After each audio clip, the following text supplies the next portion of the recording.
currency is something that would take even the best minds a lifetime of study to comprehend, become familiar with, but I'll do a quick and dirty on it. With international currencies, it's a race to the bottom, because if a currency devalues or becomes less valuable than another currency,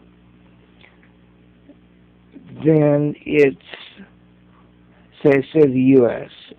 Dollar drops against the yen, the Japanese yen. Then U.S. goods or trade goods become cheaper for them to buy, and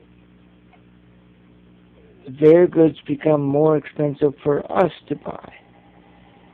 Now, economically, that is something desirable as far as on a national scale, because everybody wants their exports to be cheaper and imports to be more expensive in order to encourage local economics. And so everybody wants wants that effect. So yeah, it's a race to the bottom. And a lot of the articles I see are someone accusing someone of deliberately devaluing their currency for this reason, and it's blah blah blah, and they come out and the yen and this and that and Chinese yuan. And I skip most of it. It just goes on. And they go back centuries. I mean, currency devaluations, and there are other reasons for them, of course, but, it's a very, very in-depth subject. And there's a book on Kindle called Currency Wars, which delves into all the gruesome details of that. And a last technical book that goes back 300 years into, it's called Newton and the Counterfeiter. Isaac Newton actually took a post as the currency master or whatever of England. And his job was to redesign their coins, because they were getting clipped a lot. People would shave little tiny, shave off pieces off the edges, and then even though the punishment was death, so many people were doing it that it just got out of hand. And so one of his new features was the ridges on the edge, which we still see today.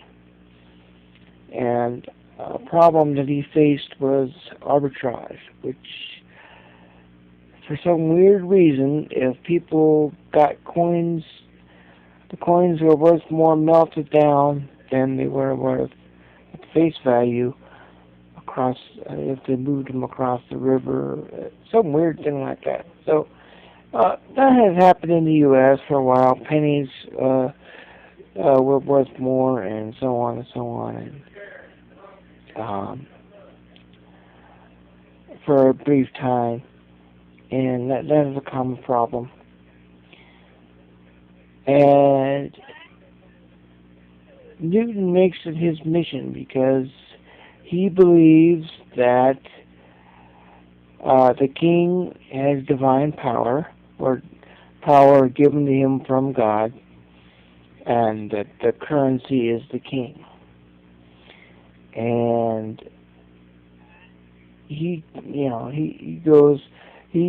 puts the guys in the tower and the rack and chases basically a Moriarty, a real life Moriarty. It's a fairly short book, and it doesn't get into a lot of technicalities. It's a way to learn about good economic history.